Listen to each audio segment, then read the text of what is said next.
अक्कलकोट रोडवरील खरं तर वळसंग हद्दीत प्रगती इन्फ्राच्या नावाने विनापरवाना डांबर खडी प्लांट खरं तर सुरू असल्याचा आरोप होत आहे। या प्लांटवर कालबाह्य झालेली मशीन वापरण्यात येत असल्याने या ठिकाणाहून मोठ्या प्रमाणात प्रदूषण होते। धुळीमुळे खरं तर परिसरातील शेतकऱ्यांच्या पिकांचं मोठ्या प्रमाणात नुकसान होते। त्यामुळे हा बेकायदा सुरू असलेला प्लांट जो आहे तो बंद करण्याची मागणी शेतकरी आणि हॉटेल व्यावसायिकांकडून होते।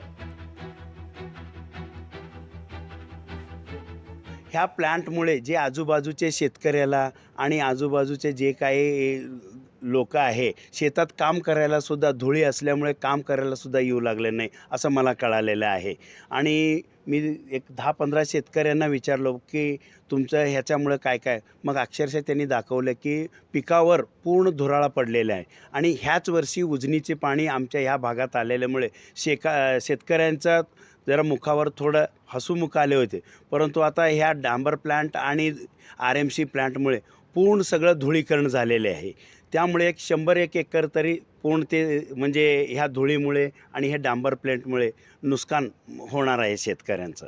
डांबर प्लांट घातल्यामुळे सगळं आम्हाला फार त्रास व्हायला आला आहे आणि धूळचं प्रदूषण वाढवून सगळं ते डांबरचा वास सगळं येऊन आलं आहे आणि रस्ता आम्हाला ते डांबरचं सगळं मोठे मोठे हायवा ढंपर यायला आले सगळं आणि शेतामध्ये पीक पण येईना सगळं असं वाटायला आलं आहे की शेतामध्ये सिमेंटचा कारखाना निघाला आहे काय की असं वाटायला आलं आहे सगळं आणि कामगार बी येईना म्हणतं सगळं तुमच्या शेतामध्ये धूळ आहे सगळं नाकामध्ये जाते आणि ते आजारी पडून कोणतर त्रास होणं म्हणजे आम्हाला असं वाटतं नको तुमच्या शेतामध्ये कामाला यायचं म्हणून असं वाटायला आलं आहे।